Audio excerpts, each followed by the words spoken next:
الشيطان الرجيم. بسم الله الرحمن الرحيم. لا يستوي أصحاب النار وأصحاب الجنة. أصحاب الجنة هم الفائزون.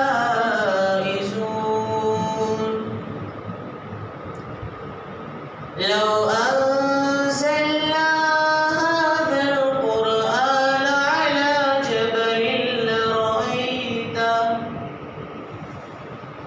جبل لرأيته خاشعا متصدعا من خشية الله.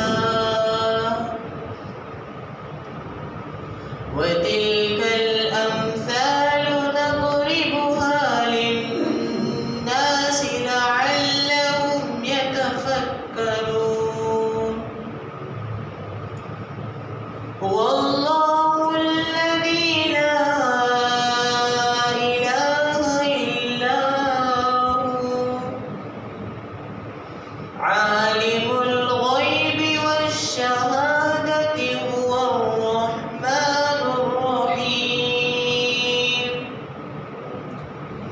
هو الله الذي لا إله إلا هو الملك القدوس السلام المؤمن المهيمن العزيز الجبار المتكبر.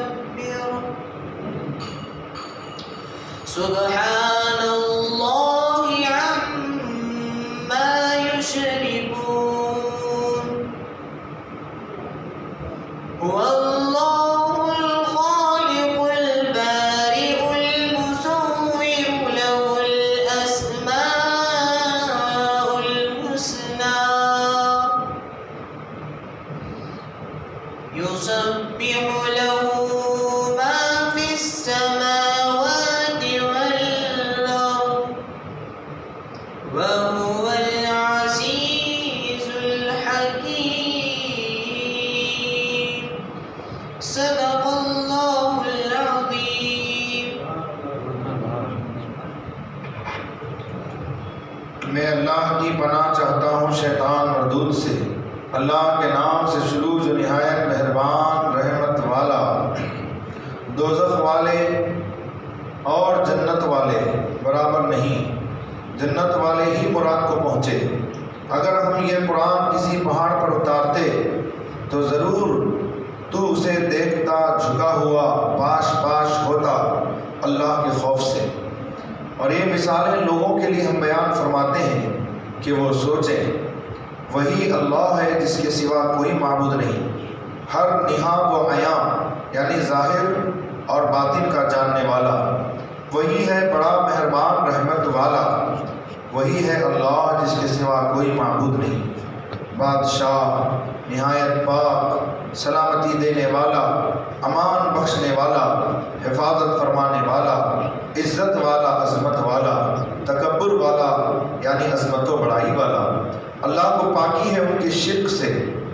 وہی ہے اللہ بنانے والا، پیدا کرنے والا، ہر ایک کو صورت دینے والا۔ اسی کے ہیں سب اچھے نام۔ اس کی پاکی بولتا ہے جو کچھ آسمانوں اور زمین میں ہے، اور وہی عزت و حکمت والا ہے۔ ایمان لایا میں اللہ پر، سچ فرمایا اللہ بزرگ و برتر۔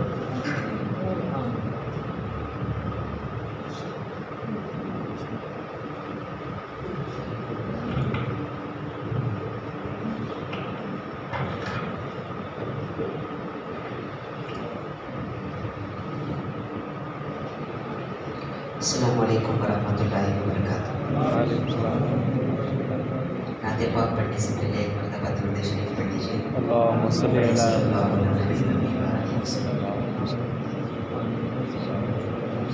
صلی علیک یا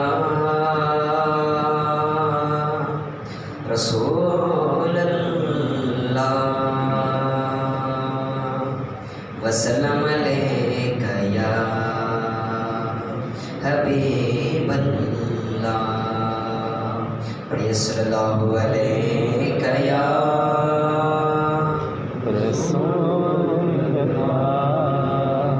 وسلم علیک یا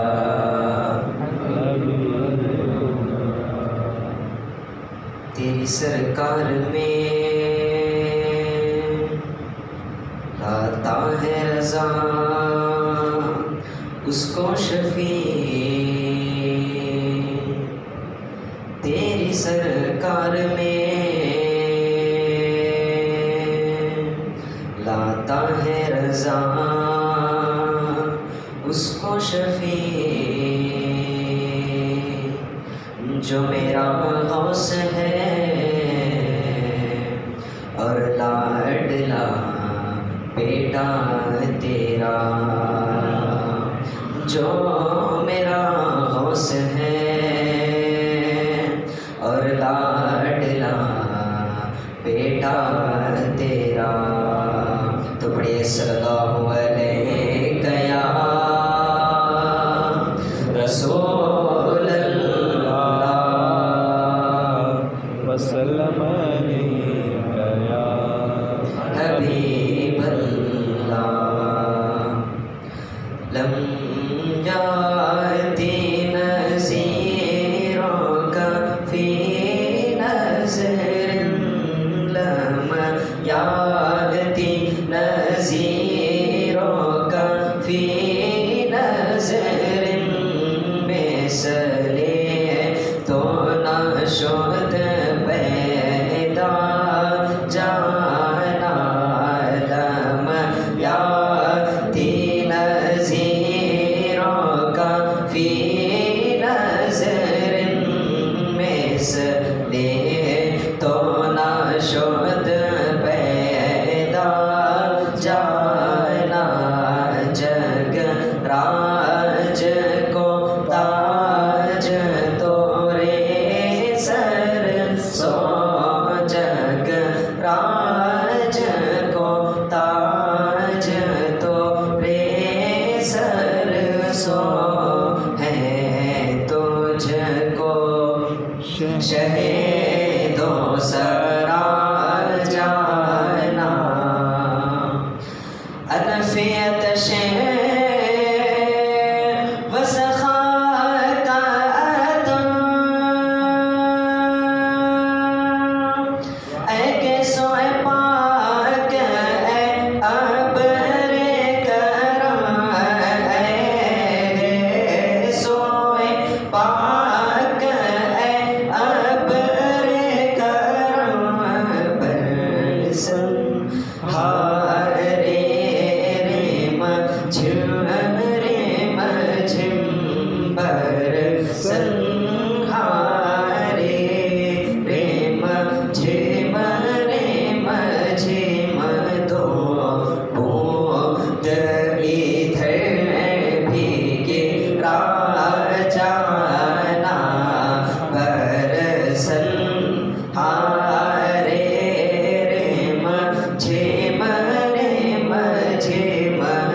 بس خامہ خام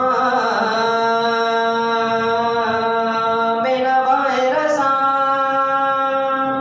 نہ یہ طرز میری نہ یہ رنگ میرا. نہ یہ طرز میری نہ یہ رنگ میرا. ارشاد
کوثرا جانا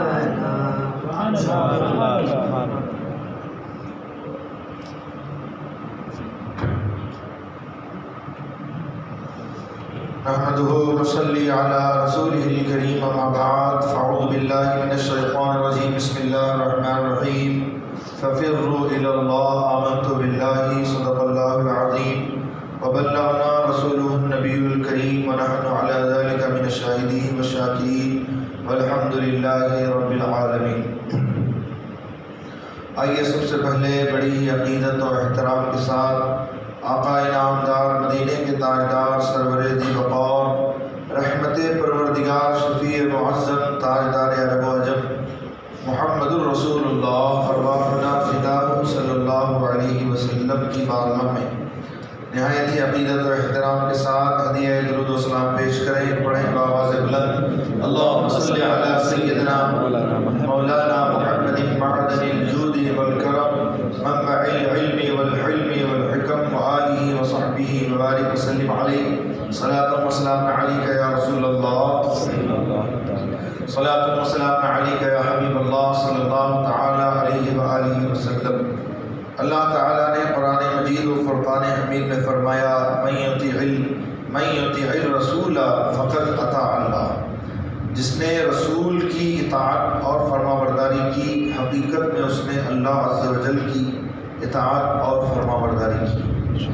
ہمارے آقا صلی اللہ علیہ وسلم کا وہ عظیم الشان رتبہ ہے کہ اللہ تعالیٰ نے حضور کی محبت کو اپنی محبت قرار دیا اور حضور کی اطاعت کو اپنی اطاعت فرمایا.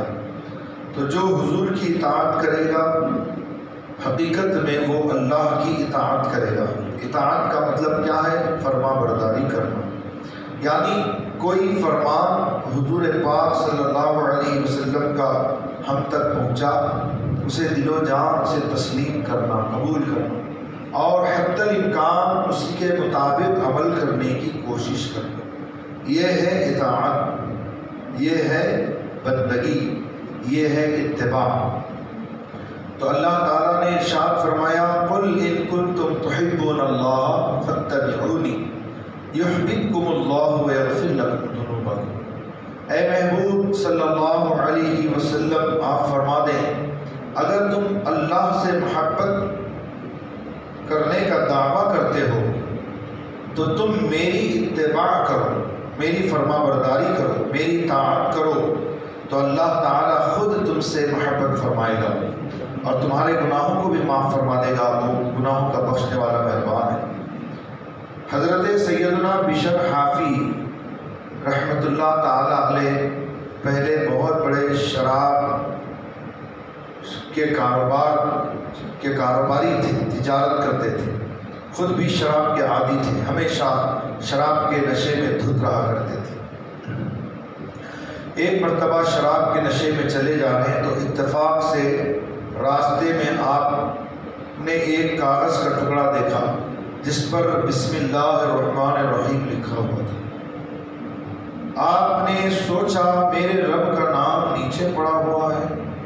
نشے ہی کی حالت میں آپ نے اس کو اٹھایا، گھر لے گئے، اسے صاف کیا، عطر سے معطر کیا، بلند جگہ پر رکھ دیا. اس رات کو اس بستی کے بزرگ کے خواب میں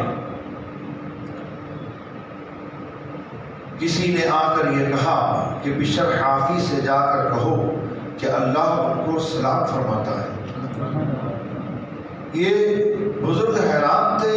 بشر تو بڑا گنہگار ہے، شراب کا کاروباری ہے، خود بھی شراب کے نشے میں دھت رہتا ہے، اس کو اللہ کا سلام کیسے آ سکتا ہے؟ یہ وسوسہ ہو سکتا ہے. آپ نے اٹھ کر وضو کیا، 2 رکعت نماز پڑھی اور اس کو وسوسہ سمجھ کر اسے ذہن سے نکال دیا، سو گئے. دوبارہ وہی خواب پڑا اور خواب میں کہا گیا کہ جاؤ اور بشر حافی کو اللہ کا سلام. پھر بیدار ہوئے اور بڑے حیران تھے کہ معاملہ آخر کیا ہے. ہو سکتا ہے یہ وسوسہ ہو کیونکہ بشر حافی تو بہت بڑا گنہگار ہے. پھر آپ نے وسوسے کو دفع کیا، وضو کیا، 2 رکعت نماز پڑھی، پھر سو گئے تو تیسری مرتبہ خواب میں پھر وہی دکھایا گیا اور کہا گیا کہ تم سے جو کہا جاتا ہے وہ کرو۔ جا کر بشر کو اللہ کا سلام کی۔ چنانچہ صبح ہوئی، آپ حضرت بشر کو تلاش کرتے کرتے ان کے شراب خانے تک پہنچ گئے۔ پہرے دار نے روکا، کہاں جا رہے؟ کہا بشر کو بلاؤ۔ کہا کیا معاملہ ہے؟ کہا بشر سے جا کے کہو کہ اللہ انہیں سلام فرماتا ہے۔ چنانچہ حضرت بشر اندر شراب خانے میں ہے، جب بزرگ کی آواز کان میں پڑی کہ تکرار کچھ ہو رہی ہے تو باہر آئے، ننگے پاؤں بغیر چپل پہنے ہوئے ہڑبڑا کے جلدی باہر آئے۔ دیکھا کہ بزرگ ہیں، سلام کیا کہ آپ تو معظم شخصیت ہیں، میرے شراب خانے پر آپ کا کیا کام ہے؟ آپ تو کبھی آتے نہیں اس طرح۔ کہا کہ اس طرح سے میں نے خواب دیکھا، 3 مرتبہ مجھے کہا گیا ہے کہ اللہ تم کو سلام فرماتا ہے۔ اب اتنا سنا رونگٹے کھڑے ہو گئے، بدن کانپنے لگا، اللہ رب العزت کی بارگاہ میں رجوع لائے، آنکھوں سے آنسو ٹپکنے لگے۔ عرض کیا مولا میں اتنا بڑا گنہگار، اتنا بڑا سیاہکار، تو نے مجھے سلام فرمایا، سارے شراب خانوں کو آگ لگا دی، اور پھر ایسے اللہ والے بنے کہ زندگی میں پھر کبھی چپل نہیں پہنی پاؤں میں۔ کہتے تھے کہ جب میرے رب کا سلام مجھے آیا تو میں ننگے پاؤں تھا، اس لیے میں زندگی بھر ننگے پاؤں رہوں گا۔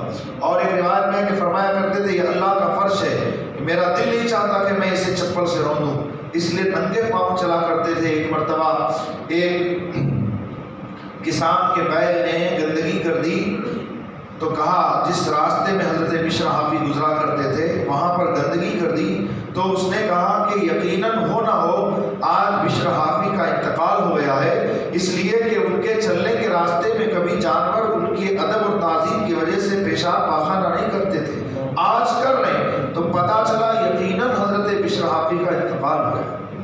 تو جانور بھی جن کا ادب کرتے تھے اس لیے کہ انہوں نے اللہ کے نام کا ادب کیا۔ اللہ نوازنا چاہے تو کیسے نوازتا ہے؟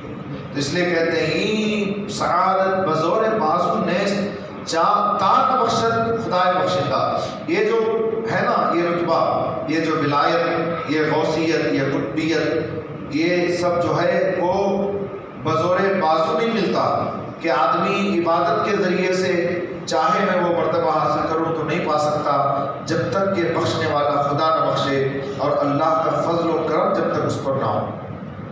ایک رات خواب میں حضور پاک صلی اللہ علیہ وسلم تشریف لائے اور فرمایا اے بشر جانتے ہو کہ اللہ تعالیٰ نے تمہارے ہم عصروں میں، ہم زمانہ جو بزرگ ہیں ان کے زمانے کے جو بزرگ ہیں ان میں تمہارا مرتبہ اللہ نے کیوں بلند کیا ہے؟ عرض کیا یا رسول اللہ میں نہیں جانتا۔ ارشاد فرمایا اس لیے کہ تم نیکوں کی صحبت اختیار کرتے ہو، ان کو دوست رکھتے ہو اور اپنے دوستوں کو نصیحت کرتے ہو اور میری سنت اور اہل سنت سے محبت کرتے ہو۔ تو خواب میں حضور نے بتایا کہ تم میری سنت سے محبت کرتے ہو اور اہل سنت سے محبت کرتے ہو۔ یہیں سے پتہ چل گیا کہ اہل سنت ہی وہ جماعت ہے جو اللہ اور اس کے رسول کو پسند ہے اور یہی جماعت جنت میں جانے والی ہے۔ پھر فرمایا کہ اے بشر اور اس لیے کہ تم اپنے دوستوں سے حسن سلوک کو روا رکھتے ہو، حسن سلوک کرتے ہو، اچھا سلوک کرتے ہو، یہی بشر حافی رحمۃ اللہ تعالی علیہ ہے کہ جمعہ کی نماز ہوئی اور فوراً مسجد سے باہر نکل گئے۔ ایک جمعہ دیکھا ایک شخص نے جس کے دل میں اللہ والوں سے کچھ قلق تھا، اس نے کہا کہ یہ بڑے اللہ والے بنے پھرتے ہیں لیکن جمعہ میں اتنی فرصت ان کو نہیں رہتی کہ دعا مانگ لے، سنت پڑھ لے، بس نماز فرض ہوئی کہ نکل چلے۔ ایک جمعہ دیکھا، دوسری جمعہ دیکھا، تیسری جمعہ تاک میں رہا کہ آخر یہ جاتے کہاں ہیں؟ جمعہ کی نماز ہوتی کہ نہیں باہر نکل جاتے۔ آج لوگوں کا کیا حال ہے؟ جمعہ کے لیے پہلے تو فرصت نہیں پاتے، فرصت پاتے بھی ہیں تو ایک دم آخر میں آئیں گے خطبے کے وقت، جلدی جلدی الٹا سیدھا وضو بنائیں گے، 2 رکعت نماز ہوتی کہ نہیں کہ بھاگنے کے چکر میں رہتے ہیں۔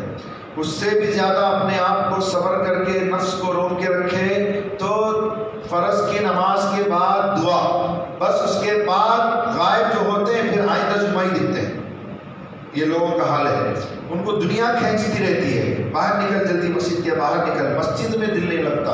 آج لوگوں کا بازار میں دل لگتا ہے، کاروبار میں دل لگتا ہے، پیسہ کمانے میں دل لگتا ہے، ٹی وی دیکھنے میں دل لگتا ہے، گیم کھیلنے میں دل لگتا ہے، ہنسی مذاق میں دل لگتا ہے، گھنٹوں گھنٹوں باہر کھڑے ہونے میں دل لگتا ہے. اللہ کے گھر میں لوگوں کو دل نہیں لگتا. بڑی جلدی رہتی ہے. کہاں قبرستان جاتے معلوم نہیں، قبرستان تو جانا ہی ہے. یہ جلدی جلدی کہاں جاتے ہیں پتہ نہیں. کاروبار، بزنس، دنیا، پیسہ، یہ لوگوں کی حالت ہے. اللہ اکبر. میرے آقا صلی اللہ علیہ وسلم ارشاد فرماتے ہیں جب تم کسی مومن کو دیکھو کہ مسجد کا عادی ہے، مسجد کا عادی کا مطلب یہ ہے کہ نماز پنجگانہ کو وقتوں پر ادا کرنے کی اسے فکر ہوتی ہے، جماعت پانے کا خیال رہتا ہے، مسجد میں بیٹھ کر قرآن کی تلاوت یا ذکر و اذکار میں رہنے کی اس کی عادت ہے، تو فرمایا کہ اس کے ایمان کے گواہ بن جاؤ. ایمان کے گواہ بن جاؤ. فرمایا المؤمن فی المسجد کالسمک فی الماء والمنافق فی المسجد کالطیر فی القفص. یعنی مومن کی مثال مسجد میں ایسی ہے جیسے کہ مچھلی پانی کے اندر ہے کہ مچھلی کو پانی سے جدا کر دو تڑپ تڑپ کر مر جائے گی. مومن کا کنیکشن مسجد سے ایسا رہتا ہے. اب منافق کا کنیکشن کیسا رہتا ہے؟ فرمایا کہ وہ کالطیر فی القفص، ایسے جیسے کہ پنجرے میں پرندہ پھڑپڑا رہا ہو کہ اسے بڑی جلدی ہے کب پنجرا کھلے کب میں اڑوں. یہ منافق کی پہچان ہوتی ہے. تو اس لیے اطمینان سے نماز پڑھنا چاہیے، اللہ کا ذکر کرنا چاہیے، توفیق اللہ دے، قرآن کی تلاوت کرنی چاہیے، دعا مانگنی چاہیے، اس کے بعد اطمینان سے جانا چاہیے. تو یہ شخص انتظار میں رہا. تیسرے جمعہ کو ان کے پیچھے ہو گیا. پیچھے ہو گیا تو تھوڑی ہی دیر گزری تھی. تھوڑی دیر میں ایک بستی میں پہنچ گیا. یہ پیچھے پیچھے ہے. بستی میں پہنچ گئے تو کیا دیکھا؟ وہ بستی ایک پرانا گاؤں ہے، وہاں ایک مسجد ہے، مسجد کے کونے میں ایک بیمار پڑا ہوا ہے.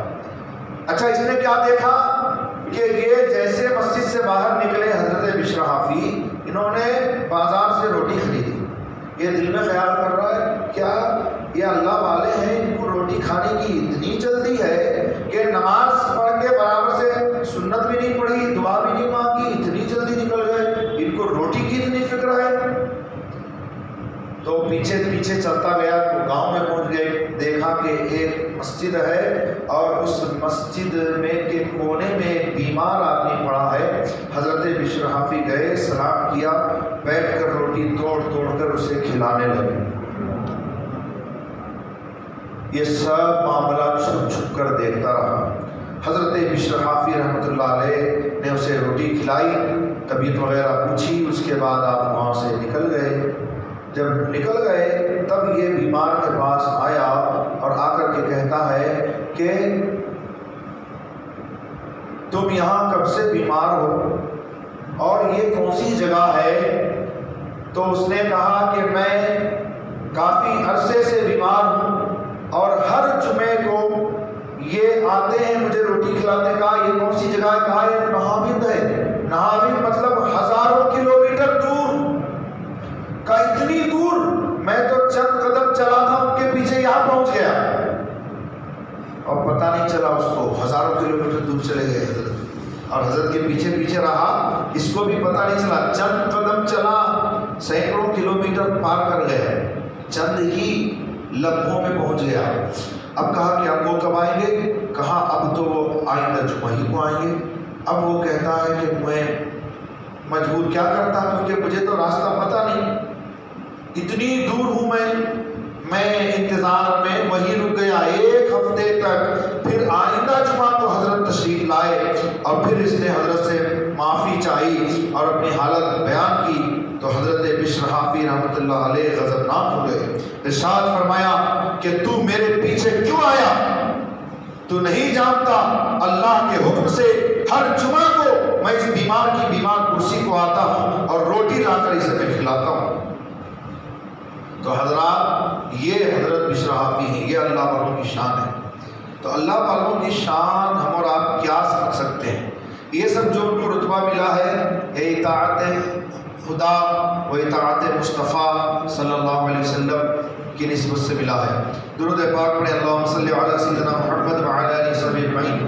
حضور پاک صلی اللہ علیہ وسلم ارشاد فرماتے ہیں کہ تم میں اگر کوئی چاہتا ہے کہ اس کے اعمال بڑے ترازو میں تولے جائیں تو اسے چاہیے کہ مجھ پر کثرت سے درود شریف پڑھے۔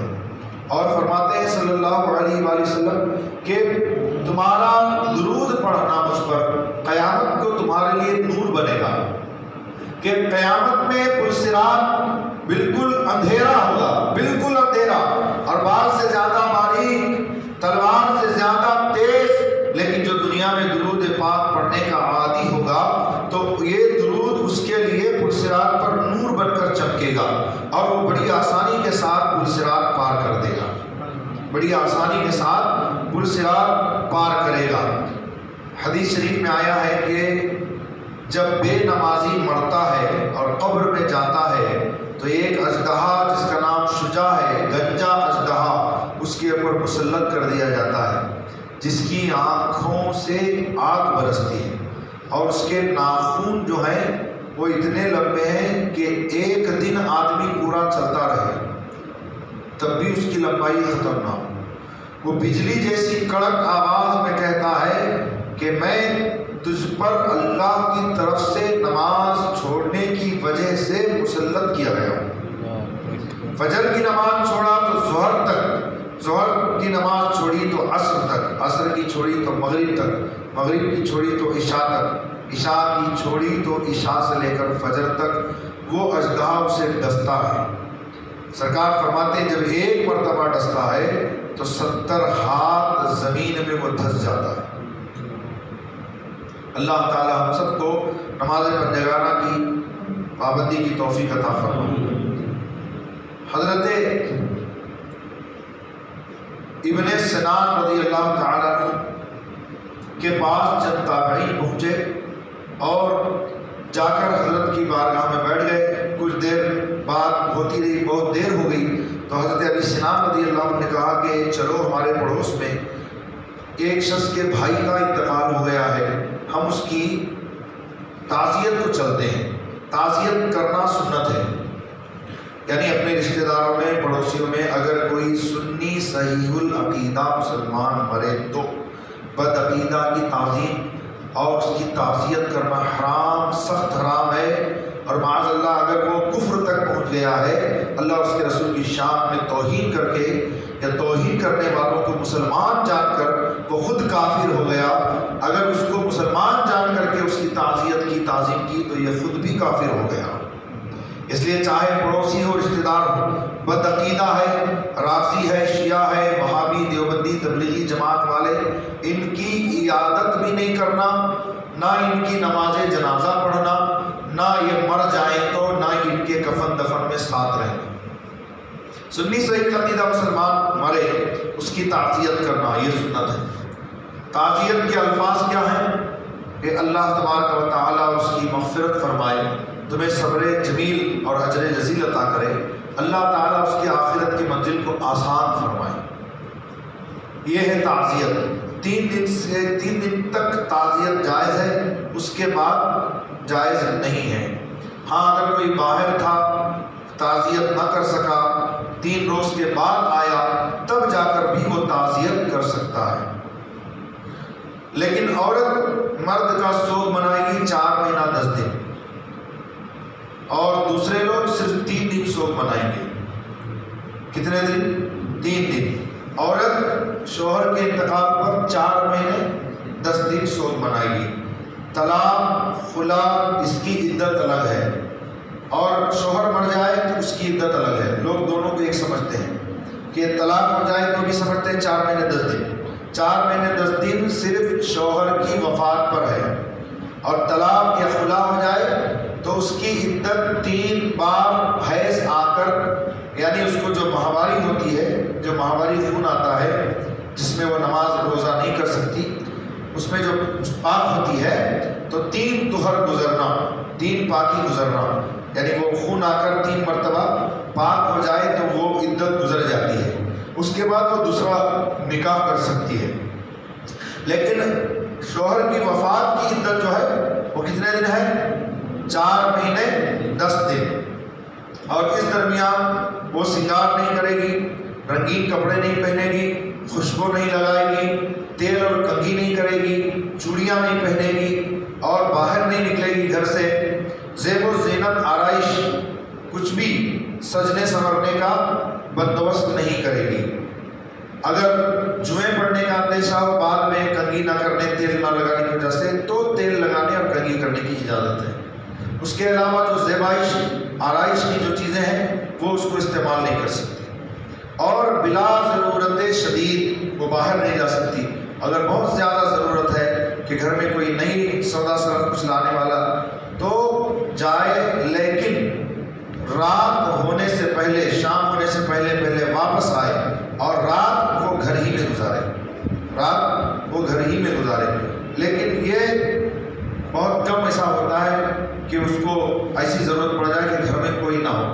کوئی ایسی بیوہ ہے کہ اس کا کوئی سہارا نہیں ہے اور بالکل وہ اکیلی ہے، سودا سلف لانے والا بھی کوئی نہیں ہے، تو اس کے لیے اجازت ہے. اور ان حالات میں اس کے علاوہ نہیں. آج تو لوگ کچھ سمجھتے ہی نہیں، اور 4 دن یہاں رہے، 4 دن وہاں رہے، 4 دن یہاں رہے. ایسی عورتیں گھوم کے گزارتی ہیں. ایک ہی جگہ پر عدت میں بیٹھنا چاہیے. بہرحال حضرت ابی سنان رضی اللہ تعالیٰ عنہ فرماتے ہیں کہ چلو ہمارے ایک پڑوسی کے بھائی کا انتقال ہو گیا ہے، اس کی تعزیت کو چلتے ہیں. چنانچہ جب حضرات تابعین حضرت ابی سنان رضی اللہ عنہ کے ساتھ گئے تعزیت کے لیے تو دیکھا کہ اس کا بھائی جو ہے وہ بہت گریہ گزاری کر رہا ہے، بہت زار و قطار ہو رہا ہے. تو حضرت نے اور تابعین نے اس کو تسلی دی، تعزیت کی کہ بھائی صبر کرو، اللہ اس کی مغفرت کرے، سب کو ایک دن اس دنیا سے جانا ہے، تم اس قدر کیوں رو رہے ہو؟ تو وہ کہتا ہے کہ میں اس کی موت پر نہیں رو رہا ہوں، میں اس پر جو عذاب ہو رہا ہے اس کی وجہ سے رو رہا ہوں. کا معاملہ کیا ہے؟ کا معاملہ یہ ہے کہ جب ہم اپنے بھائی کو دفن کر چکے اور لوگ چلے گئے تو میں وہیں قبر پر رکا رہا. جب سب لوگ چلے گئے تو میں نے قبر سے رونے کی، بلکنے کی آواز سنی، اور آواز یہ تھی، الفاظ یہ تھے کہ ہائے افسوس، لوگ مجھے چھوڑ کر چلے گئے، میری نمازیں کہاں گئیں، میرے روزے کہاں گئے. تو یہ کہتا ہے کہ مجھ سے رہا نہیں گیا، میں نے سوچا کہ چلو دیکھ لیتے ہیں. چلو باہر جاؤ، رکھو باہر، رکھو تصویر رکھو، چلو باہر جاؤ، چلو. درود شریف پڑھی. اللہم صلی علی سیدنا مولانا محمد وعلی آلہ وصحبہ وبارک وسلم علیہ، صلاۃ و سلام علیک یا رسول اللہ. کہتے ہیں کہ مجھ سے رہا نہیں گیا کہ میں دیکھوں آخر کیا معاملہ ہے، میرے بھائی کے ساتھ کیا ہو رہا ہے. تو میں نے قبر کھودی تو کیا دیکھتا ہوں کہ میری بھائی کی قبر میں آگ بھڑکی ہوئی ہے اور اس کے گلے میں آگ کا توق ہے. میں نے بڑھ کر اس توق کو اتارنا چاہا تو میرے ہاتھ جل کر سیاہ ہو گئے. تو حضرات تابعین نے دیکھا واقعی اس کے ہاتھ جل کر سیاہ ہو چکے، کالے ہو چکے. کہا یہ آخر کیا عمل کرتا تھا؟ تو کہا کہ وہ اپنے مال کی زکوٰۃ نہیں دیتا تھا. پھر یہ حضرات صحابی رسول حضرت ابو ذر غفاری رضی اللہ تعالیٰ عنہ کے پاس گئے اور کہا کہ حضور یہ کیا بات ہے کہ کبھی یہودیوں عیسائیوں کے ساتھ اس طرح عذاب کا معاملہ ہم دیکھتے نہیں، لیکن مسلمان کے ساتھ ایسا معاملہ ہے. تو ارشاد فرمایا صحابی رسول حضرت ابو ذر غفاری رضی اللہ عنہ نے کہ یہودی اور عیسائی اور مشرک جو ہیں وہ دائمی عذاب میں ہیں، ہمیشہ عذاب میں ہیں، لیکن مسلمان کے ساتھ ایسا معاملہ نہیں ہوتا ہے. وقتی طور پر وہ عذاب میں گرفتار ضرور ہوتا ہے لیکن آخر کار اس کو جنت میں جانا ہوتا ہے. لیکن عیسائی، یہودی، مشرکین کو کبھی جنت میں جانا نصیب نہیں ہوگا. یہ چیزیں اللہ تعالیٰ دکھاتا ہے تم کو تاکہ تم عبرت حاصل کرو. اللہ تعالی ہم سب کی دنیا و آخرت کو سنوارے اور ہمیں دنیا میں رہ کر آخرت کی تیاری کی توفیق دے، اپنی موت کو ہمیشہ یاد رکھنے کی توفیق عطا فرمائے۔ دیکھیے، میت کو نہلانے کا طریقہ آج آپ سماعت کر لیں، بالکل سمپل ہے، لیکن خالی پڑھ کے سن کے کرنے سے نہیں ہوگا، بلکہ اس کا تجربہ بھی ضروری ہے، کیونکہ پڑھنے سے زیادہ تجربے سے وہ چیز حاصل ہو جاتی ہے۔ کیونکہ ہم لوگ بھی پڑھتے ہیں، لیکن کبھی اس طرح کا اتفاق مردے کو نہلانے کا نہیں ہوتا، تو ہم لوگ بھی سوچتے ہیں، لیکن کبھی ضرورت ایسی ہو جائے نہلانے والا نہ ملے تو کیا کریں گے؟ اس لیے نہلانے کا طریقہ بھی ہم لوگوں کو پتہ ہونا چاہیے، تاکہ جب کوئی نہلانے والا میسر نہ ہو، کوئی ایسی جگہ ہوں ہم لوگ کہ نہلانے والا نہ ملے، تو ہمیں چاہیے کہ ہم خود اس کو نہلائیں۔ مردے کو نہلانا، کفنانا، دفنانا بہت بڑے اجر و ثواب کا کام ہے۔ کوئی کراہت دل میں نہ آئے، کیونکہ اس کی جگہ ہم کو بھی لینی ہے، اور ہم کو بھی نہلایا جائے گا، ہم کو بھی کفنایا جائے گا، ہم کو بھی دفنایا جائے گا، تو اس چیز میں کراہت نہیں، بلکہ رغبت کے ساتھ، ہاں اگر سنی صحیح العقیدہ ہو تو بدعقیدہ کی میت کے قریب بھی نہیں جانا۔ یہ حضور پاک صلی اللہ علیہ وسلم کا فرمان ہے، لا تصلوا علیہ ولا تصلوا معہ، ان کے ساتھ بھی نماز مت پڑھو، وہ مر جائیں تو ان کی جنازہ مت پڑھو، یہ حضور فرماتے ہیں۔ تو بدعقیدوں کے جنازے میں جانا جائز نہیں ہے۔ سنی ہے اس کے جنازے میں جائیے، ڈھیر سارا ثواب پائیے۔ تو نہلانے کا طریقہ یہ ہے کہ جس تختے پر اس کو نہلانا ہے اس کو اچھی طرح سے دھو لے، دھونے کے بعد اس کو دھونی دے دیں، یعنی دودھ وغیرہ ڈال کر آگ میں اس تختے اوپر سے نیچے تک پھرائیں، 3 مرتبہ یا 5 مرتبہ یا 7 مرتبہ، جس تختے پر اسے نہلانا ہے۔ ایسے ہی جنازہ ہے، اس کو بھی آپ دھو کر کے صاف کر لیں، اس کو بھی آپ دھونی دے لیں۔ اب سب سے پہلے میت کو لٹانا کیسے ہے؟ میت کو یا تو سر قبلے کی طرف کر کے پاؤں ادھر کر کے بھی لٹا سکتے ہیں، یا جیسے بھی سہولت ہو ویسے کر سکتے ہیں، اور جہاں نہلانا ہو وہاں پردہ کر لیں، اور سوائے ضرورت مند لوگوں کے اور کوئی نہ ہو، کہ وہاں 2-4 لوگوں کی ضرورت ہوتی ہے، زیادہ سے زیادہ 5-6 لوگوں کی، اور دیکھنے والوں کی بھیڑ زیادہ جمی رہتی ہے، ان کو آپ کنارہ کر دیں، ان کی ضرورت نہیں ہے۔ جو پانی دینے والے ہیں، جو نہلانے والے ہیں، جو مدد دینے والے، پکڑنے والے، اٹھانے والے وغیرہ، تو ان کو آپ رکھیں ساتھ میں، اور چاروں طرف پردہ کر لیں، اور میت کے ناف سے لے کر گھٹنے تک آپ کپڑے میں چھپا دیں، اس کے جو کپڑے ہیں اس کو اتار دیں، ناف سے لے کر گھٹنے تک آپ اس کو چھپا دیں۔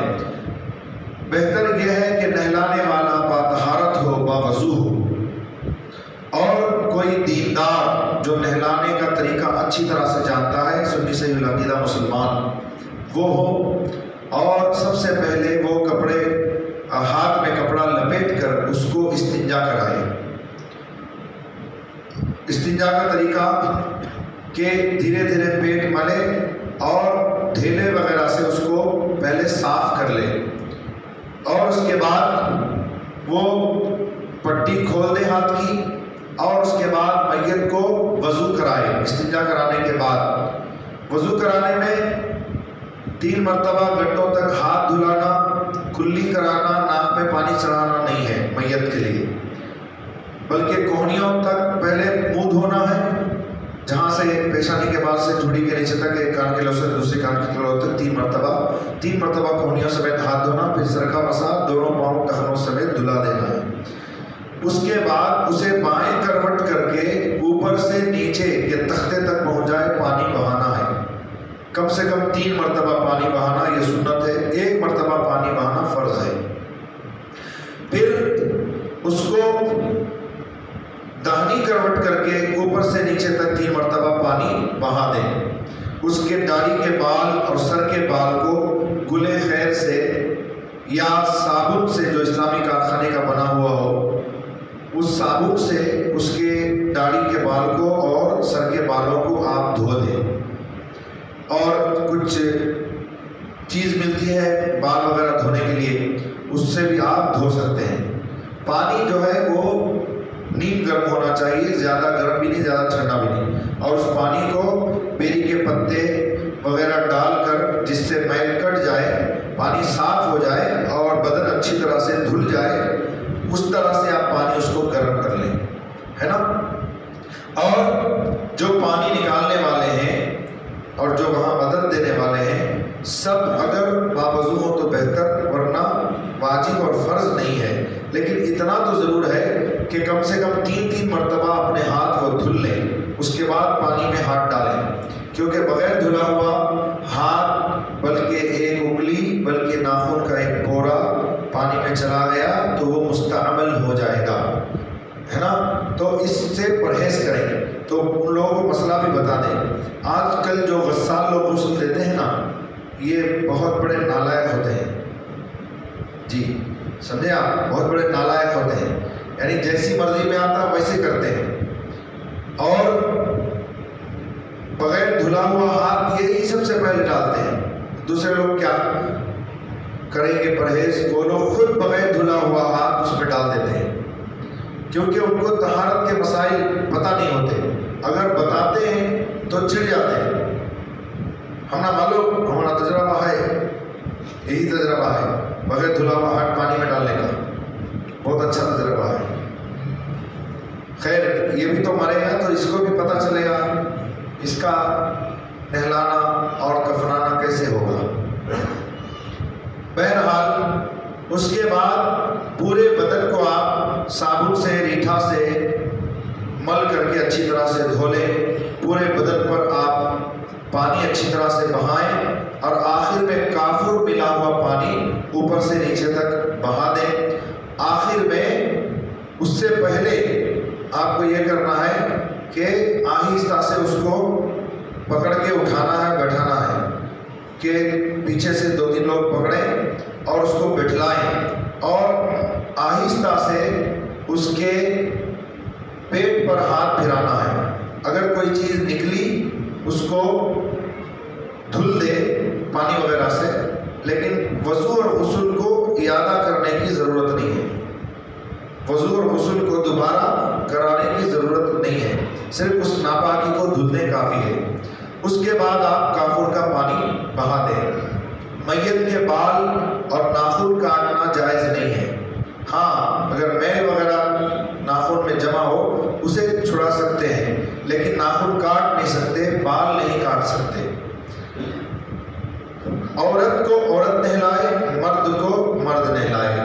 شوہر نہ عورت کو نہلا سکتا ہے اپنی بیوی کو، نہ بلا حائل اس کے بدن کو چھو سکتا ہے، لیکن اس کے چہرہ دیکھنے میں اور اس کے جنازے کو کاندھا دینے میں کوئی حرج نہیں ہے، اور اسی طرح سے وہ قبر میں بھی اپنی بیوی کو اتار سکتا ہے۔ یہ جو مسئلہ مشہور ہے، شوہر بیوی کا چہرہ نہیں دیکھ سکتا، کاندھا نہیں دے سکتا، قبر میں اتار نہیں سکتا، یہ محض جہالت ہے، اس طرح کا کوئی مسئلہ نہیں ہے، بلکہ اجازت ہے شریعت میں، چہرہ دیکھ سکتا ہے، کاندھا دے سکتا ہے، قبر میں اتار سکتا ہے۔ صرف ایسا کچھ نہیں ہے، میں نے تو آج تک نہیں پڑھا ہے، ہو سکتا ہے انہوں نے کہیں پڑھا ہو تو بتائیں، ہم بھی دیکھ لیں کون سی کتاب میں ہے کہ غسل دینے کے بعد شوہر کی کیا تخصیص ہے اس میں۔ ابھی تو میں نے کہا غسل دینے سے پہلے ہو یا بعد میں ہو، دیکھنے کی ممانعت نہیں ہے، نہ کاندھا دینے کی ممانعت ہے، نہ اسے قبر میں اتارنے کی ممانعت ہے، صرف بغیر حائل کے، یعنی کپڑا وغیرہ کچھ بھی نہ ہو، اس کے بدن کو چھونا اس کے لیے جائز نہیں ہے، کیونکہ موت سے نکاح کا رشتہ قطع ہو گیا، نکاح کا رشتہ قطع ہو گیا۔ لیکن عورت جب شوہر انتقال کر جائے تو عدت گزارنے تک اس کے نکاح میں رہتی ہے، اس لیے ضرورت پڑنے پر کہ کوئی مرد نہلانے والا نہیں ہے تو اس کی بیوی مرد کو نہلا سکتی ہے، اور اگر بیوی کا انتقال ہو جائے اور وہاں کوئی نہلانے والی عورت نہیں ہے تو شوہر کسی نابالغ سمجھدار بچے کو غسل کا طریقہ بتائے گا اور وہ غسل دے گا کپڑا لپیٹ کر۔ اگر یہ بھی نہ ہو تو مرد شوہر کپڑا لپیٹ کر اپنی بیوی کو تیمم کرائے گا۔ یہ مسئلہ ہے، اور بہت سارے مسئلے ہیں، انشاءاللہ ملاقاتیں ہوتی رہیں گی، باتیں چلتی رہیں گی، کچھ آپ پوچھیے کچھ ہم بتائیں گے۔ اللہ ہم سب کو علم دین حاصل کرنے عمل کرنے کی توفیق عطا فرمائے۔ پڑھیے سبحانک اللہم و بحمدک اشہد ان لا الہ الا انت استغفرک و اتوب الیک۔ لا الہ الا اللہ محمد رسول اللہ صلی اللہ علیہ وسلم۔ یا نبی سلام علیکہ، یا رسول سلام علیکہ، یا حبیب سلام علیکہ، صلوات اللہ علیکہ۔